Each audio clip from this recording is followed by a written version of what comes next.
Olá pessoal, o HSML soltou o seu relatório gerencial de julho.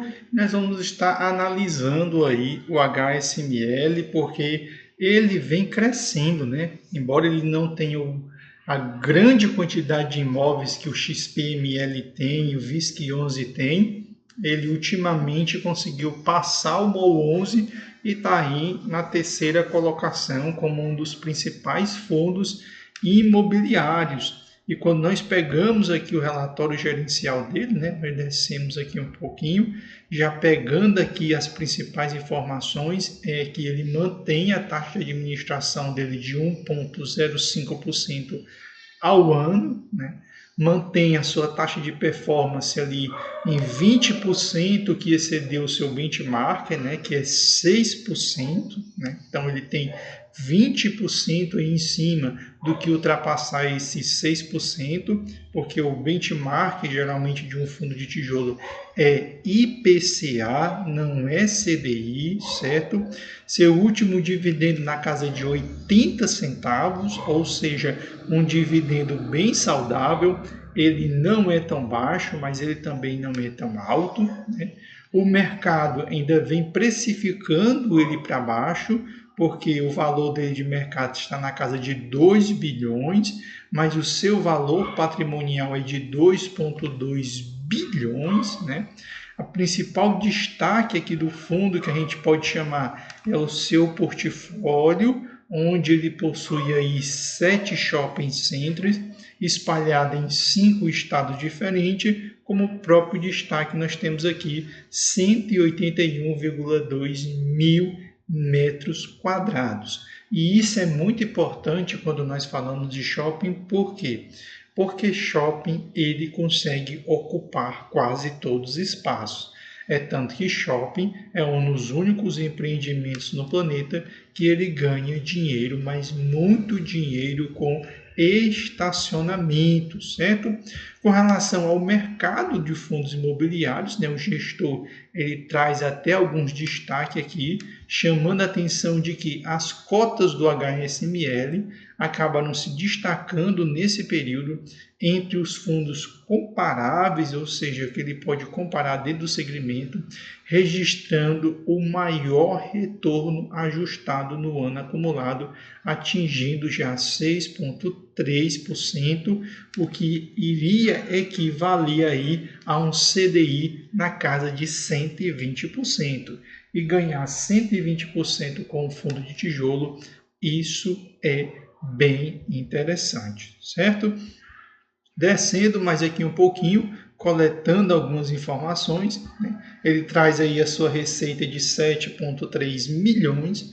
A única coisa que eu não gosto no relatório gerencial é que ele não traz evolução, ou seja, ele apaga os meses para trás. Então você vai ter dificuldade de visualizar se esses resultados vêm numa crescente ou se eles estão caindo, né? O importante aqui, pelo menos, ele vem aí numa crescente, né?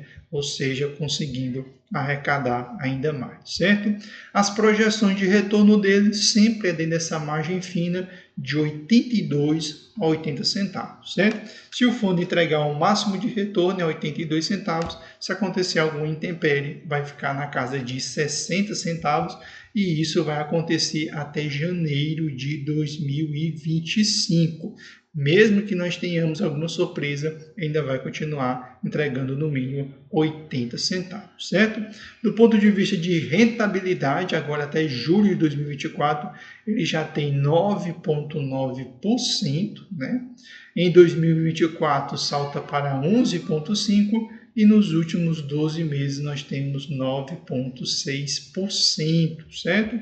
Do ponto de vista de liquidez, ele já vem se aproximando da casa de 200 mil cotistas, isso é muito bom, significa que ele está nas passadas do XPML, que é o maior, e do segundo colocado, que é o VISC11, né? Onde ele tem um valor de mercado de 2 bilhões e um volume de negociação diária de 3,8 milhões, ou seja, é um fundo muito, mas muito diversificado, certo? Uma outra informação que você tem que ficar muito atento e ficar muito de olho são nessas obrigações que o fundo tem, certo? Como vocês sabem, essas obrigações acabam endividando o fundo, de forma que nós não podemos nos empolgar muito com a HSML ontem. Por isso que eu não o comprei, eu fui para o MOL 11, quando eu consegui comprar ele bem baratinho, porque o HSML ele tem uma baita despesa e a tendência dessa despesa ao longo dos anos é ficar cada vez maior, certo? Só até o final do ano ele já vai ter que pagar 4,6 milhões, ano que vem 24. Como ele arrecada ali na casa de 17 milhões, quase um mês e meio já vai embora ali só para pagar essas amortizações. Em 2024 para 26, assim sucessivamente, até que em 2030 vai chegar a bagatela de 60 milhões. Ou seja, se ele continuar arrecadando 17 milhões por ano, ele vai ficar a cada ano que passa maior a fatia do bolo do rendimento que é gerado pelo HSML vai ser comido por causa das amortizações, certo? O NOI, né, cresceu aí 0,4% em relação ao mesmo mês em 2023, o que eu achei pequeno, eu esperava um crescimento maior, né? Aí, porque ele pega o mês de julho desse ano e compara com o mês de julho do ano passado. E teve um crescimento aí somente de 0,4%, ou seja, nós percebemos que não está cobrindo nem a inflação, certo?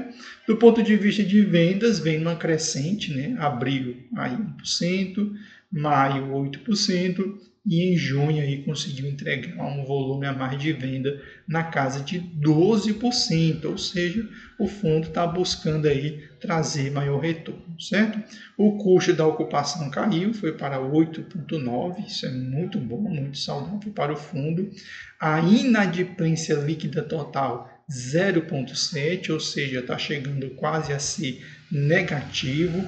A taxa de ocupação 95,3, mas já tivemos meses bem melhores, quando foi aqui dezembro e janeiro, mas isso é normal, porque geralmente em final de ano todos os espaços do shopping são ocupados, porque é o período em que ele mais vende, certo?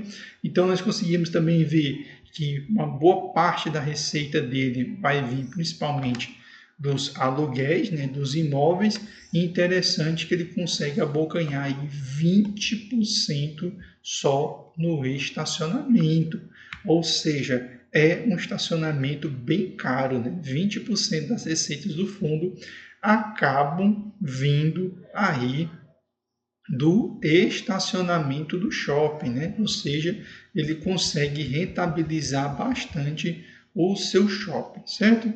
Do ponto de vista do seu portfólio, tem 2 shoppings que é 100% dele, né? Que é o Shopping Metrô Tucuruvi e o Shopping Uberaba. Todos os outros ele vai compartilhar ou com outro fundo imobiliário ou com algum outro grupo privado, certo? Se nós voltarmos aqui agora para a negociação, ou seja, no mercado, ele está na casa de R$ 94,75, né, como nós podemos observar aqui. Ele está bem distante da cotação mínima, se aproximando da cotação máxima. Ele está com dividendo de 9,76, bem acima da média do mercado. Ele vem caindo, né, até porque tem algumas opções bem interessantes no atual momento, como o XPML, né, que tem um grande potencial, né? Você consegue comprá-lo com desconto de 12%. Ele tem em caixa 155 milhões, mas tem que manter esse caixa, não pode fazer novas aquisições, porque ele tem uma dívida muito grande e a tendência dela é crescer com o tempo. Seu dividendo cresce na casa de 10,65, assim como também as suas cotas crescem anualmente na casa de 4,86, ou seja, bem saudável, bem ajeitadinho. Problemas são essas amortizações. Como nós podemos observar, está aqui, ó. O crescimento de 10% de um ano para o outro não é devido a dividendos extraordinários, é algo saudável. Nós conseguimos observar todos os meses que ele vem pagando mais do que o ano passado no mesmo período. E se nós olharmos para ver se isso é uma realidade dos últimos 5 anos, sim, né? Então, nós vemos aqui no HSML11 em uma crescente de dividendo, ou seja, cada ano você que é cotista do HSML recebe mais.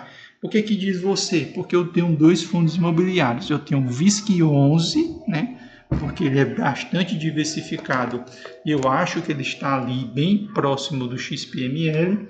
E eu tenho o MOL11. Eu tenho o MOL11 porque ele é melhor? Não, porque quando eu estava com dinheiro para montar uma boa posição, é o que ele estava mais descontado. Mas se eu tivesse com dinheiro agora, né, em outro momento que não tivesse tudo tão barato, eu teria montado posição no XPML e não no MOL11, certo? Porque às vezes vocês me veem aqui no canal dizendo que o XPML 11 é um dos melhores e eu não tenho na minha carteira. Então, só para explicar para vocês, não precisam pensar, poxa, está dizendo uma coisa e está falando outra, certo? Então, valeu, pessoal, por ter permanecido até o final aqui no canal. Você que não é seguidor do canal, segue o nosso canal. Mas vou estar sempre tentando trazer aqui uma informação sempre fidedigna, né? Sem esconder nada, porque nós estamos lidando com dinheiro, né? E com o seu dinheiro, certo? Então, aí apresentei para você o HSML11, que tem sido um fundo que ele tem buscado ali o 3º lugar como um dos melhores. O problema dele é essa baita dívida que ele tem aí, e a tendência dessa dívida é crescer com o tempo. Não adianta eu querer enganar aqui vocês, certo? Então, valeu, deixa aí a sua pergunta, deixa o seu comentário, diz aí no comentário se você tem esse fundo na sua carteira, se você não tem, qual que você tem e qual o motivo por que você tem, né? Eu já expliquei quais os motivos que eu tenho o VISC11 e eu tenho o MOL11. Tenho o VISC11 porque ele é uma oportunidade tanto quanto o XPML, e eu tenho o MOL11 porque quando eu tinha dinheiro, né, para montar uma boa posição, ele era o mais descontado, disparado. Então aproveitei para comprar ele porque estava muito barato, estava quase de graça. Então, por isso que eu comprei ele. Então valeu e até o próximo vídeo aqui do canal.